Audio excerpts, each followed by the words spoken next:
or car accident, a natural disaster, and so on. Those are the things, obviously, that we think of as trauma. And a lot of us think, well, I never had that. But some of these things that I just described can also be traumatic. And those might be considered the lowercase t traumas, things that were not, major disasters that you remember that moment for the rest of your life, but things that happen with more frequency, lower grade, and more chronicity, basically happening over and over again. Those are the smaller G traumas, things like bullying, being shamed, being teased, some of these issues in the home that I mentioned that weren't the actual physical abuse, but some of the other things. So those are how trauma can play out, and really we start to see it. Now, in terms of sex addiction, when we're talking about abuse, sexual abuse as a childhood, it does a number of things aside from just the horror of what it does. It can really cause what scientists sometimes refer to as a brain lock. We see this in our own clients where there's a vivid memory of maybe the first time, they saw their dad's porn stash, in the drawer or in the woods or the garage or wherever it was, and they have a very vivid recollection of that first image or first images. It's like it's still there, really powerful, and that's imprinted right there in the brain, and that can be the core, the foundation for ongoing kind of porn addiction down the road. That sort of sets the brain off in this pattern. That's, wow, that was a big dopamine hit. That was kind of exciting. Let's go back to that and repeat it for some more. So you can have this early, strong visual imprint that happens. Sexual abuse can also hijack the arousal template, our idea of who and what we find sexually attractive. So we find people going off and really becoming not only sexualized at an early age, and I'll talk about that in a moment, but their arousal template gets kind of hijacked so that they may start to have elements of that abuse experience, as unusual as it sounds, playing out in their adult sex lives. So they may be attracted in some way to that scenario. And some therapists talk about it as a repetition trauma, where they repeat it, maybe with the subconscious hope of this time having a resolution. But very often there is no resolution, just kind of re-wounds or repeats the trauma. And the final thing I want to say about that early sexual experience is that it really sexualizes the child. Meaning, if I'm sexually abused as a young child, that first of all, I'm exposed to way too much stuff, feelings, sensations, knowledge than I probably should be, or obviously should be at that age. But what that does, I start to think of myself, speaking as a child now, in sexual terms. I start to think of my value as sex. I see that I can maybe manipulate people with sex. I can get rewarded with sex. I can have adult relationships with people. That feels good. It's special. And that all kind of also can start to sexualize the children that experience this. And therefore, one of the things I mentioned, the consequences, with their greater risk for sexual intercourse at a young age. This is how that happens. People start to see themselves, that boundary is somehow broken, and they start to explore much earlier than not. A final thing I want to say about sexual abuse is that it's often very confusing for kids, because not all sexual abuse is violent or even painful or in that sense abusive. Sometimes both parties, both the child and the abuser, can kind of talk themselves into this as a special relationship. And sometimes the child who is craving adult experience, adult reinforcement, validation, just friendship, attention, that all comes with this. And that feels good in a way. And that really is strangely confusing for the child, because they know inherently this is not right, something's wrong, but it feels good in a way to have that attention they may not be getting anywhere else. So this can be, now speaking as a therapist down the road, this can be really confusing for people, because it's not like the kind of abuse situations that certainly do occur. But if you don't fall into that stereotype of very kind of violent abuse, it can be really confusing for people. I think that's something that a lot of people misunderstand. So that's just a few things to say about adverse childhood experiences and how it plays out, but it's a major deal. The one thing I would like to say is just to, again, you're not doomed to these things if you have those ACEs, but you need to know that information so you can do something about it to mitigate the possible risk. Thanks, and thanks, Scott. Thanks, David. I apologize to everyone for not hitting the record button until about halfway through David's presentation there. Sorry. But I think we got the gist of it. Type your questions into the Q&A feature. We'll be happy to answer as many as we can. I just want to reiterate before we do that, and we've got some questions left from last week too, so I'll be quick. ACEs, adverse childhood experiences, trauma, neglect, that kind of stuff, Um, we see that pretty much with every addict we treat. Is that correct? You know, yes, and different shades of gray, right? Right. But yeah, and I always hate to have a blanket statement like that, trauma equals this, but I think we know that addiction, the whole function of it really is to help us disconnect and avoid certain uncomfortable feelings and step out of ourselves. And so these are a lot of early life emotional issues that we grow up and want to kind of step away from and ignore. The other thing that leads and opens the pathway to addiction is when we experience these things as children, there's not many options we have to respond. So one of the ways that kids learn how to do this is to dissociate, meaning we just step out of the situation. We go into fantasy, we disconnect from ourselves. And that is the core skill of any addict. And children who experience these things learn unwittingly how to dissociate, how to disconnect. And then that was me, I did that. I grew up in a certain home and learned how to disconnect really well. And when alcohol came along at a normal age, I got 12 or 13 or 15, I don't remember what it was, early adolescence.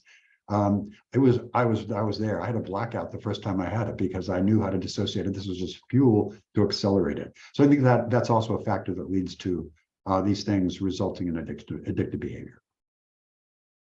And thank you. And like you said earlier, it's not a life sentence just because we have ACEs, but it does predispose us. It also predisposes us to depression, anxiety, lots of other emotional and mental health issues, correct? For sure, absolutely. And physical stuff, as I mentioned, different physiological concerns, cancers, and so on. Yeah. So thank you. Let's jump into we've got some questions from last week, so I do want to get these answered right out of the gate.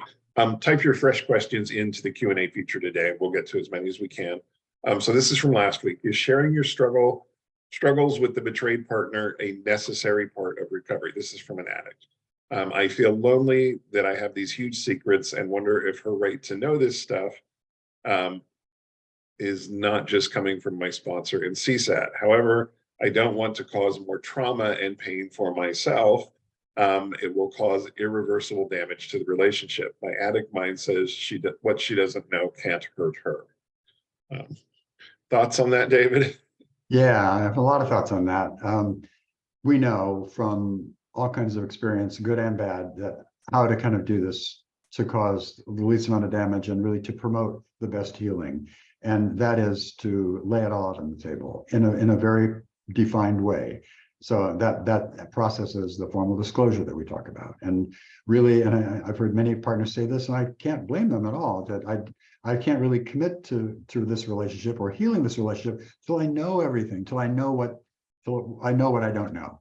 And then I can make a decision. And that seems perfectly fair to me. So I think, yeah, the belief is always if they find out, it's the end. And I can't say it's always going to be a happy ending. We've had clients who had a disclosure and there was a divorce, and a painful one, and that does happen. However, the chance of healing is nil if there are secrets in the relationship. Secrets is going to really kill that. In fact, I think Scott, you've mentioned Dr. Rob's definition of an unhealthy relationship where you have secrets from each other and that of infidelity, and that's really true. So to answer this question directly, yeah, I think you need to put this all down in the formal disclosure and not just spill it, because one of the most painful things I think the partners experience is this kind of rolling disclosures or a big dump of stuff without any preparation or support. And I think the formal disclosure process allows for support on both sides. So the partner is ready and prepared and has her own or his resources to receive the information. The other thing I'll just say, in recovery, maybe once all that is out on the table, I have found that it's really helpful for, say I'm a sex addict in recovery and I've had a little bit of trouble today, been really triggered or something. I found it really helpful, and we recommend this, that we do a couple of things. First, I don't go to my partner first off. I go to my sponsor, I go to my peers, I talk about what happened, I deal with the triggering situation, and then I come back and with full transparency explain to my partner what just happened. I just don't dump it and say, this is what I'm all triggered, but I say, yeah, I was triggered, but this is what I did about it. And I think that transparency, so the partner can observe, okay, how is he handling these different situations, that actually gives confidence in the process after a while, because it's just unrealistic to just never talk about issues or concerns or problems. And that's any good relationship really has to be able to handle that. And so we just want to handle it in a smart way. And we found the best way for disclosing that kind of stuff is to really deal with it with your support network first, and then go back and report the results to your partner at the end. I just want to address the last sentence of this. This questioner writes, my addict mind says what she doesn't know can't hurt her. And I love teaching the denial lecture to my online work groups for sex addicts and porn addicts, because this is always the first one. Well, I don't want to tell her because I don't want to cause her any more pain. What she doesn't know can't hurt her. And my response to that is, bull, you know what? They know something's wrong. They know you've pulled away. They know that you're up to something. They may not know what, but they're hurt. And a lot of times betrayed partners, when they don't know the truth, they wonder what they've done to cause you to pull away. Right. And then after they know there's a problem, you know, this idea of what they don't know can't hurt them. Oh my God. What they don't know causes them to make up stories about what they don't know. And their stories are always worst case scenario. So did I freeze or did David? Did I freeze or did you freeze, David? One of us froze. I can hear you. Okay, great. So I'm assuming everybody can hear me, but when you're withholding information, your betrayed partner is going to make up stories about what you're doing to fill in the blanks that she or he has. And those stories are probably a lot worse than what you actually did. So you may want to come clean. It's a better, you know, and full disclosure, as David mentioned, it's just necessary for the relationship to heal. And your betrayed partner usually needs it to heal. So yeah. Anything to add there, David? Or no, I think that's okay. That's pretty clear. I am the wife of a porn addict husband. I had suspicions of his addiction, but learned the full extent in April. He has joined groups, attends 12-step meetings, has a CSAT and a life coach.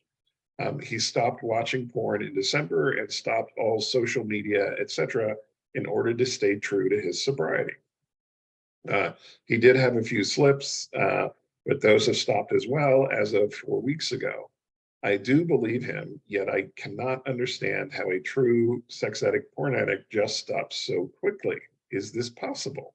Great question. You know, I mean, is it possible? Yes, of course, it's possible. I think, kind of in the spirit of what we were just talking about, this may be a case of some of the difficulties. I'm not saying slippage or relapse, which is even the challenges, maybe not being communicated process-wise, because I think this is a tough addiction to get past. The first early days can be rocky. There's a lot of ups and downs emotionally. There's a lot of triggering and craving, and I think it's important to, as I said, to kind of talk about, be somewhat transparent about how you're dealing with all that, because for just this reason, if we're not clear on what we're doing to meet those challenges and how we're facing it, and clear with our partners, then they don't know. And I think sometimes we believe, well, it's, again, in the spirit of not wanting to upset him or her, we don't want to say anything about what's wrong or our challenges, but in the end, they're just going to question anyway, like this. So I don't know. Can it happen? Yeah, but I think if everything's kind of too smooth and perfect, I do worry about that. The action steps sound good, right? The attendance and meetings and the involvement and all that. But I think maybe a little more transparency on the interactions would be useful. Yeah, I would agree there. And by the way, you know, if you're an addict and listening to this question, you know, you're sitting there thinking, yeah, I've been sober too, and my wife doesn't believe me, or my partner doesn't believe me. And guess what? They're not going to come around on that for a year. You might actually have rebuilt trust at the year mark, and that's if you do everything right. So get ready for a roller coaster, because it's coming and it's normal. I mean, your behavior has undermined everything about the relationship. If you would lie about something as important as sex, what else are you lying about? And how long have you been lying? And did you ever love me? And these, you've known about your addiction all along, and you're probably happy to be stopping it and doing something about it. And you're ready to move forward, and your betrayed partner just got ran over by an emotional Mack truck because she or he did not know about this. And it's going to take them a while to recover. So for the betrayed partner, you're right where you should be right now, which is like questioning. So yeah, I just want to validate that. I'm with you all the way. So, all right, next one here. My partner and I are not sexual together due to the lack of honesty in his recovery. He has conveyed that he is abstaining and turning over his fantasies within the 3 seconds. This the 3-second rule with some minor slips. My question is that he has lied to friends, family, our pastor, and church friends, doctors, counselors, and psychiatric testing to make himself out to look as if he is the victim abused by me. He says he is afraid to tell the truth about himself, so he lies about me to make himself look innocent. Can you help me understand this behavior?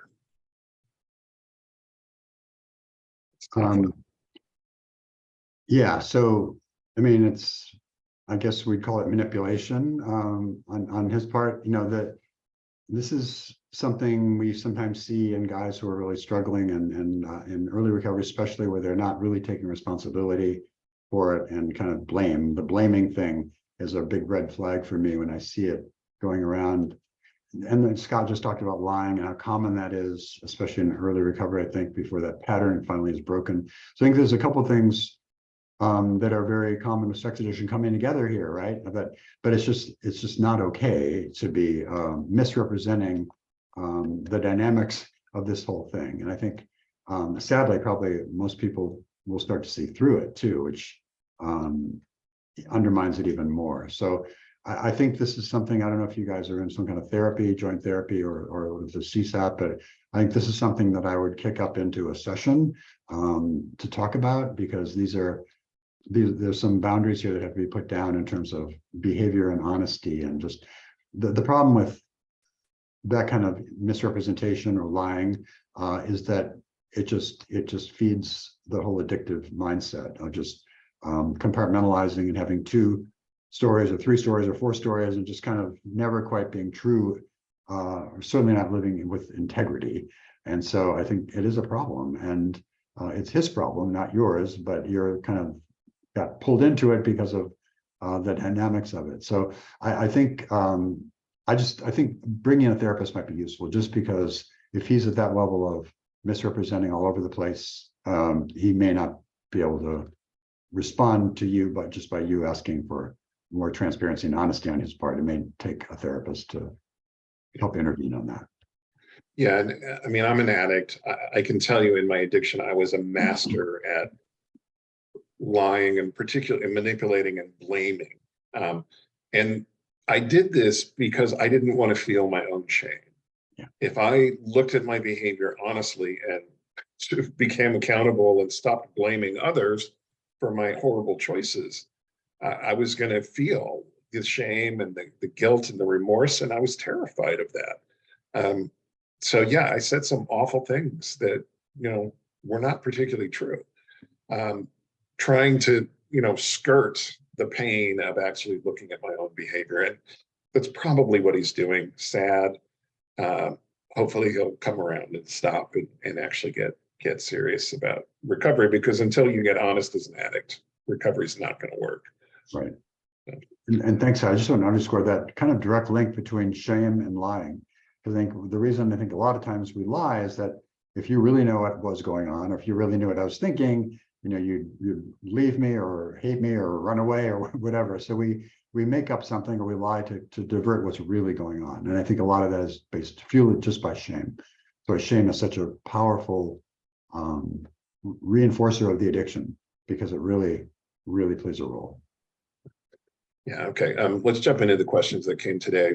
This is the first one. My husband was discharged from the Seeking Integrity on April the 8th. Since then, we're in a separation. We're in a 6-month separation. I assume that's a therapeutic separation. He says he's going to his SA and AA meetings and alumni meetings with Seeking Integrity. but he still doesn't have a CSAT. I set a new boundary that he needs to get a CSAT and have 2 sessions. And until then, we won't have any check-ins. Good boundary. Dilemma. I have reason to believe that he bought another phone about 2 months ago. He denies it and continues to say he's sober. My question is, how will I ever know if he's telling the truth and if he's really sober? I think he is afraid to admit a relapse just because he wants to come back home. I cannot carry on like this, but I have no hard evidence that he's not sober. What type of boundary do I need now to keep me from going and saying, this is a typical betrayed partner question. How do I know he's sober? You know, my gut says he's not, but he says he is. What do we do here, David? Well, and that, as common as that is, that's a tough one. It really is a tough one, because a lot of times people have really good intuition, but there's no hard evidence. So I think setting the boundary that you did with getting a CSAT is going to be important, because a CSAT is really, or a therapist, and especially a CSAT, hopefully, is really one of the people that can hold him maybe more accountable to sobriety, do some other kinds of investigation and work to see how honest he may or may not be being. It's hard, and I don't know, I wish I had a magic formula for you. I think sometimes when people do a disclosure, they have the lie detector that can kind of cover basic yes or no honesty, but this kind of thing is really hard to prove. And you know, and I'm sad to say some addicts are sneaky. I mean, this scenario is totally plausible. I can see it happening. I've seen it happen. So gosh, I can't offer a good concrete suggestion. Scott, what do you say to this? No, I think the boundary saying, you know, you're not going to have check-ins even until he has a couple meetings with the CSAT is a good one, because hopefully, you know, a CSAT is a safe space for him to be honest. He's been through treatment, so he knows how it works. And a good CSAT will dig, and a good CSAT tends to have instincts like, there's more to this story, things like that, and can get it out and can get him to come clean if there is something to tell. There may or may not be. I mean, from this question, we have no idea. But usually when your gut says something's going on, your gut's probably right. Not 100%, but it's usually the gut's pretty good. So yeah. But I think, and you know, as a therapist, I've had clients tell me, or well, seeking therapy guys come in saying, you know, they lied to their therapist for 2 years. So that can happen too, right? It's a huge waste of money and everybody's time, but it happens. So, but I think a CSAT is a really good, probably your best chance to get some light on this subject. Yeah, and also to move forward with the kind of disclosure David was talking about, where, you know, it really is all about honesty and coming clean, and you know, so. I have been clean and sober for 5 years. Congratulations. I find that when I eat certain foods, especially carbs and sweets, I feel like I am high, like nodding and totally disconnected and numb. Is this something that happens, or should I see a doctor? What a great question. David? Yeah, you know, today I gave a lecture for the clients at Seeking Integrity on basically cross addiction and co-occurring disorders, and how it's very common for sex and porn addicts in recovery to switch to other things that are maybe considered less dangerous, sometimes less outside of their survival plan, like food, or other kinds of things, even exercise, stuff that we think of as healthy, can be overdone in an addictive way. So, I mean, I think you're onto something here. You know, remember, I'm an alcoholic in recovery. The big book has language from 100 years ago saying basically, if you feel like having a drink, go have a piece of cake or pie, because the sugar will take away the craving. And so I think it is not uncommon for addicts to start to experience cravings that kind of spill out in other areas.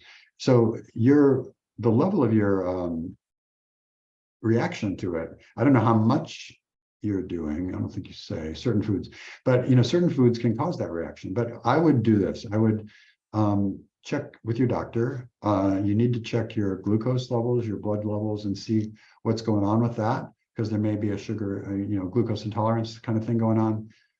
But I think also I would just watch your food, because we know that sugar is a real easy substitute for a lot of addictive kinds of moods and behaviors. And so that could be the case. As I mentioned, in the old days, we used to recommend, I never did, but it was recommended that people, eat sweets to get rid of a craving. We know that can be problematic now. So I would just get it checked out just to be safe. And otherwise, and kind of pick your battles carefully, pick your foods with some care. But nodding out and being just totally disconnected and numb is pretty strong reaction. Yeah. So I think it's worthy of getting a medical input on that. Yeah, I agree. I'm a betrayed partner about 3 months out from discovery of my spouse's porn addiction. He is doing great work and I'm doing my own work to heal. We are also doing some couples work as well. My question is, why am I so quick to feel better and trust my partner? So kind of the opposite of the question we had before. Yeah. I feel like we were in such a great place and I feel so connected to him. I hear often that this is not typical and that it can take years to rebuild trust. I just want to make sure I'm not missing something. I feel in my gut that he is honest, which has helped me. Great question. And thank you, because it just lays out a different experience, right? That is not unheard of, but I think it's not as common as the slow development of trust back. We were just talking about intuition and trust, and I think that does carry a lot of weight in terms of what you sense is going on. I will say that sometimes, and just as a warning, I'm not saying it's happening here, but sometimes when the addict, who often has been really disconnected and remote, starts to show up, starts to be vulnerable, starts to share a little bit of their inner process and inner life, it feels great. It feels like we are connected finally. We're on each other's wavelength and we're sharing, and that's all good. That's wonderful, because the avenue toward healing is to open up and be vulnerable and talk about these things and what's going on inside us. So that's good. I think, though, sometimes people can take that newly discovered or rediscovered vulnerability, trust, openness, and kind of get a little bit of not a high, but kind of be really relieved with that and focus on that. And I think I would say, enjoy that, but I would be a little bit and put a little boundary around that, just so that you're not setting yourself up for a big fall should something happen. And there's no reason to believe it's not all on track. But I think just of course it feels good. You have your husband back, but I think I would just be cautious, because our experience is that it takes time for this thing to really be happening. There's sometimes we see, I've seen it in therapy in different circumstances, where there's kind of what we call a bypass, where we just kind of have a problem and we jump over the hard work and we arrive at the happy place, right, where everything's solved, without really going through the motions and all the work that's necessary to get there. Not saying that's happening here, but I just would be cautious, just because it is early, based on what we normally see. But otherwise, it sounds like you guys have good communication and check-ins, and that's what I would really, where I'd focus my intuition and trust. Like, what's happening? When he talks about his process, how do you feel about that? Does it seem real? Does it seem like with his integrity and so on? So yeah, Scott, what do you think? Yeah, I think you're right. I mean, it's quick, but there's language in the AA big book, sometimes quickly, sometimes slowly. Right. Some people heal and recover and do the work faster than others. I think some relationships probably heal and faster than others. But I think there's also some research out there, and you probably know this area better than I do. Like, it's usually about the 1 year mark. If I can make it past 1 year with sobriety, then I've got a really good chance of staying sober for the rest of my life. So that first year can still be really dicey. So I would suggest, like David said, be wary, keep your eyes open. But if your gut is telling you that, yeah, he's doing the work and we're connecting, trust your gut. Like I said earlier, the gut's right most of the time. So yeah, and enjoy it. I mean, Exactly. Don't sit there waiting for the other shoe to drop just because we said it's a little early. Enjoy it. And we've mentioned this before in this webinar, but Stephanie Carnes has done a lot of work in this area and talks about basically a 5-year window for this kind of healing. But to get back not only to where you were, but to a much better place, right? Where there's good communication and people are really, really happy in the relationship, and really, it's really a very healthy one. And so that's a long time, but that can happen, sooner as well. So just eyes open, but enjoy it. Sounds good. Yeah. This one's from a betrayed partner. I've been working recovery for 2 years. We're 4 months post disclosure. My addict partner is sober, but is still breaking commitments, like not doing his check-ins regularly, not meeting his financial promises, things like that. This makes it very difficult for me to build trust with him. He shared that he doesn't feel safe to share with me because he doesn't want to make me upset. It feels ridiculous to me that he is expecting me to give him safety for him to honor commitments. How do we get unstuck? He's sober, but it still feels like the relational connection is blocked. Yeah, well, this kind of is what we were describing earlier, where with somebody who isn't disclosing transparency with check-ins and what's going on in their process, and that, with the rationale that he doesn't want to upset his wife, but this is really gives a great human voice to the other side of that, right? That we know something's wrong, it's upsetting, and it just doesn't work. It's not working. And so this is really true. And it's never the responsibility of the partner to make the addict feel safe to disclose, right? Boundaries are important on both sides to make the person feel safe, but the addict is doing what he's doing on his own free will. And so I think it's really important to convey this, if you haven't already, to talk about how it's difficult for you to feel trust with these circumstances. And that's absolutely true. And why would it be any other way? If you're not knowing what you don't know, it's really hard to kind of start to build that trust. So I guess my point would be to convey to him that the trust is not going to happen until there's full transparency in what's going on. And I've seen cases, you've had a formal disclosure already. So I think I've seen cases where people actually go back if he's really, and there are cases sometimes where guys hang on to stuff, right? That I'm going to do everything except this piece or that one time, and maybe doing a formal disclosure, an augmented or amended disclosure might be an option.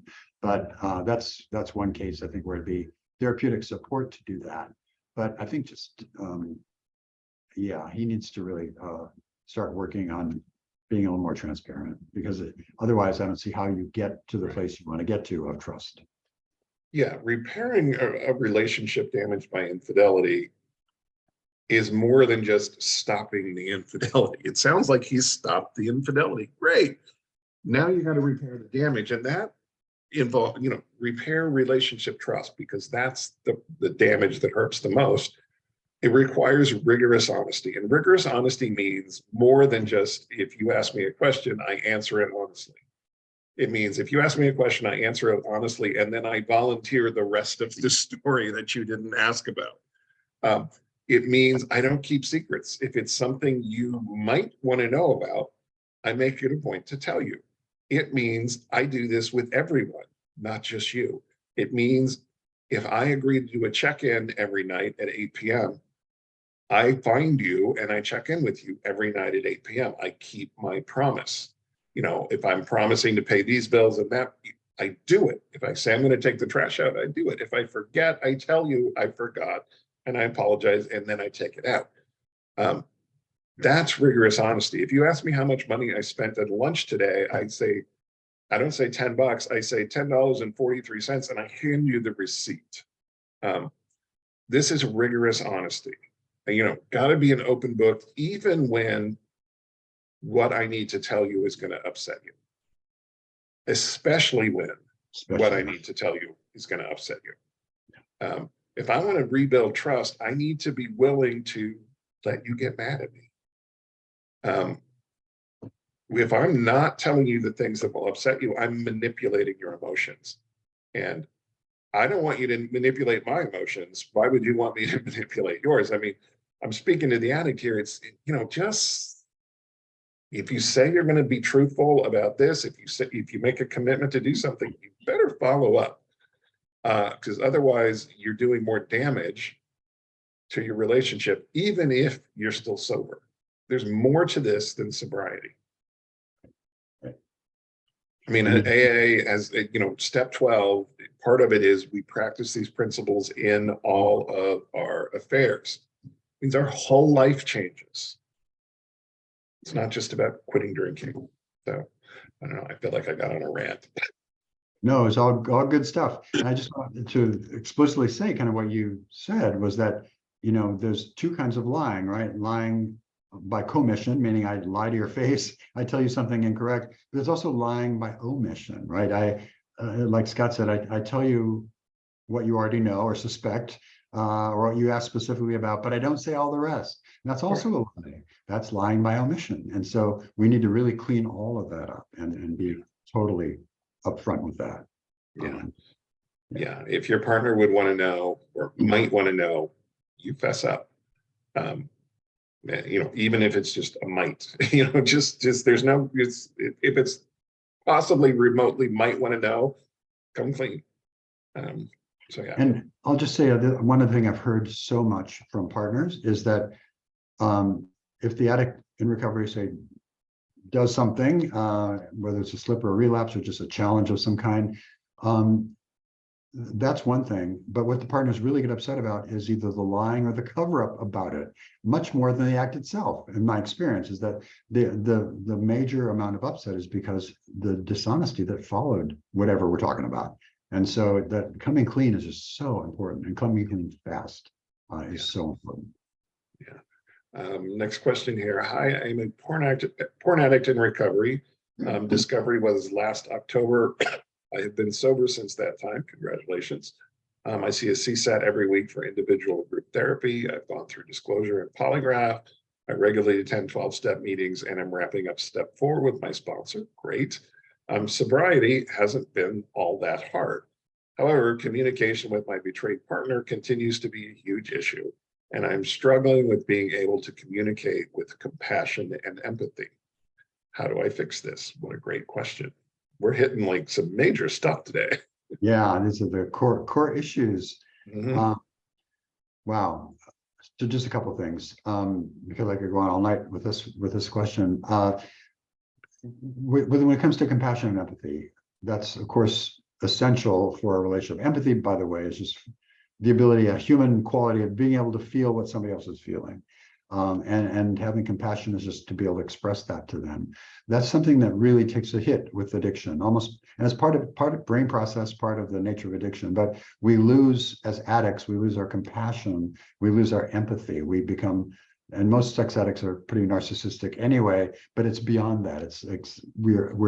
We know in our head, gee, what I'm doing may hurt my partner, but we're disconnected from the feeling of it. I think almost, if we were connected, we wouldn't be so prone to do it. So there's an intellectual awareness, sometimes not even that, but we're certainly disconnected from the feelings of it. So that's one of the major tasks of recovery, is learning how to reconnect. And that's a long process, sad to say, but it has to start with the addict learning their own feelings, right? The definition, remember, is I feel what you're feeling. Well, if I have no sense of feeling at all for myself, how can I relate to you?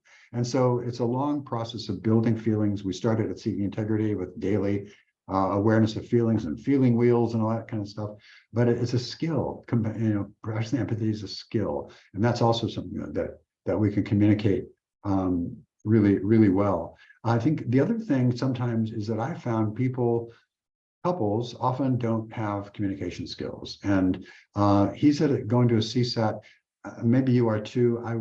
Your partner is. I would hope that your CSAT could go over some communication skills with you, because it's not that hard, but I think people need to practice it. One thing that often happens, especially in early recovery, is people are still reactive with each other. People get triggered, and so they kind of shut down, they go numb, they go blank, and it's really hard to communicate sometimes. There are different techniques, strategies. The one I really like is something called the Imago dialogue from Imago therapy. It's a 3-step process that starts with mirroring what your partner just said. You have to mirror it back word for word and get it right before you can proceed, right? That's often the first mistake couples get into. They're talking past each other. They're not really hearing each other. the message I hear is not what my partner said, because we're interpreting stuff. So mirroring starts with it, and then understanding it, and then empathizing with it. So there are formats for that. And I'd really suggest your CSAC could probably help you with some of those skills. That's a really important point. It's a skill set is what you need.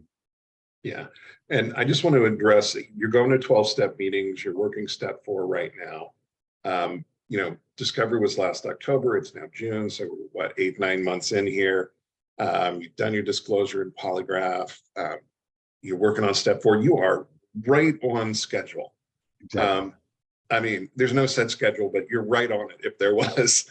The 12 steps are, as far as I'm concerned, brilliant. Steps 1, 2, and 3 are about, hey, let's get you sober. And then there's 9 more steps.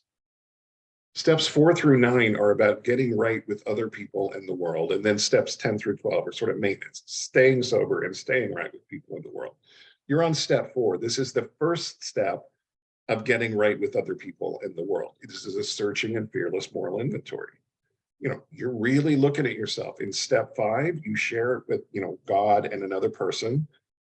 Step 6 and 7, you identify your character defects and start working on them based on step 4. So you start to realize, I lack empathy. I'm not always honest. You identify your character defects and you start working on them. And then 8 and 9, you identify the wrongs you've done and you make amends. You apologize and make things right and live differently. That's steps 4 through 9. We get ourselves right with other people in the world. You're just beginning that process in your step work, and you're probably just beginning that process in your life too. We have to know what we did first before we can become accountable and make changes. So you're beginning that process. I applaud you for that. You're right on schedule.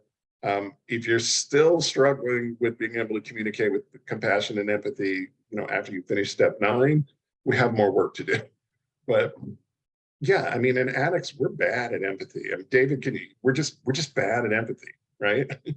Oh yeah, I mean, it's just we disconnect from it. I think a lot of it we never had. And that can be due to those adverse childhood experiences that I spoke of earlier, and just kind of how we're wired, maybe addictive personality. We just don't do it well, and it's a skill I think we have to learn often for the first time.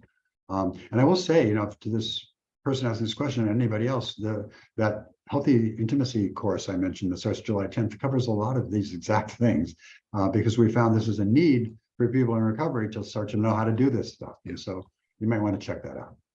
Yeah, thank you for mentioning that, David. That's a great idea. And it starts, again, that course starts, the first 6 weeks focus on intimacy, which is emotional connection. The second 6 weeks, we start worrying about physical stuff. And because without the emotional connection, we're not ready for the physical stuff necessarily. So anyway, okay, next one. I own a business that requires us to market on social media. I agreed to give up my Facebook account because social media is risky. I have given control of the marketing to my wife, but I have seen a change in the amount of business we have been getting since she has taken over. Since this change, I had to shut down the business and get a 9 to 5. We have decided to give the business another try because we were having trouble staying afloat. We have an accountability app on our phones, and I have given my wife permission to filter whatever she needs to on social media and for her to feel comfortable. We both need to have a part in the marketing to make it work. However, she is still not willing to let me be a part of the marketing process. I can't figure out who is being unreasonable. It doesn't feel fair to me that I'm not able to have control of the business I have worked so hard to build. Can I talk for a second about social media? Yeah, of course. And then we'll turn this. Yeah. So I do a lot of work with porn addicts. I love my porn addicts. I am a porn addict. I do a lot of work with porn addicts. And one of the things that almost all of them have to do is get off the social media, because there's what we call not porn on social media. And, they'll find themselves surfing for sexy pictures. Maybe there's clothes on, but they're using it as if it's porn. They're using it for sexual arousal. They're using it for escape. So there are definite reasons for porn addicts and for sex addicts to get off of social media or to stay away from social media. And one of the issues that continually comes up, because, you know, I work with guys who are, you know, artists or musicians and things, a lot of them, and I have to be on social media. That's how I interact with my fans. You know, and if you're running a business, your business needs to be on social media. I don't have a real strong opinion about who's being unreasonable because I don't know the full situation, but I want to see what David thinks about that. Yeah, you know, boy, this is a tough one because I can see both sides of this situation. I guess one suggestion I had when we were reading through the question was, and maybe this defeats the purpose if you're trying to keep your business afloat, but maybe to outsource that social media to somebody else. And that would be one option, maybe. So someone that really can know it and do it to keep your business at the levels it needs to be at. But I agree with Scott. Social media is a particularly risky thing if you're in it all day long, if you're looking at marketing stuff, and it just puts your mind in a different place that's not necessarily healthy for a sex and porn addict, even with the best of intentions. So I understand your wife's position too. Boy, I guess I would just try to be creative about responses. And the one thing I thought of was maybe a third person somehow. This might be something, you know, it's a great opportunity to communicate, to practice communication skills and to practice problem solving. I think every couple has to work through things like this, and, you know, having a business and a marriage all wrapped up in one is particularly complicated. I assume you have some kind of therapist, one of you guys. You might want to run this by your therapist who can maybe help and knows at a more detailed level the situation, the specifics, who could maybe help you problem solve. I think that's what has to happen here. I think it can be solved. I think there's solutions, but I understand your wife's fear about it. I think, and based on it's a reasonable fear, because we know, as we've just said, it can be pretty tricky. I also understand you want to keep your business afloat. So maybe there's another option besides those two that seem to be the most obvious in the beginning. Do it or not. You know, there's maybe a third person or some other solution. But I would investigate it with the help of a third party like a CSAT who can maybe be objective about it, and also help decide in a more informed way than Scott or I what is reasonable, what's not. Right. Yeah, and we don't know the whole story. We don't know if you're on social media from, you know, all day, off and on, you know, or if you're on social media for 20 minutes a pop at 8 o'clock at night. If it's 20 minutes at 8 o'clock at night, maybe you and your wife can sit down and do it together. But I'm guessing it's more of an all day checking it, following up kind of thing, which would be far more disagreeable to your wife, I'm sure. Yeah, if there's a possible, you know, where you can set aside 20 minutes or half hour every day for both of you to be on it together, that might work. I don't know. So yeah, we are out of questions, and we're also pretty well out of time. Again, I apologize for hitting the record button late. So we missed some of David's discussion on trauma and adverse childhood experiences, but we got enough of it, I think. Anything you want to say to take us out, David? Well, except the fact that the part that wasn't recorded was probably life-saving for a lot of people. But probably, yes. I know it's all on me. Just what I need, more shame. Thank you. No, just to remind people that, you know, these adverse childhood experiences that frankly we all experience, some more than others, but they're not destiny. They're not doomed. They're just really important information for you to know about, so you can do something about it if you are at risk for those things developing. That's the bottom. Yeah. Thank you, David. Thank you, everybody, for being here. We'll be back next week, and we'll see you then. Thanks, Scott. Good night.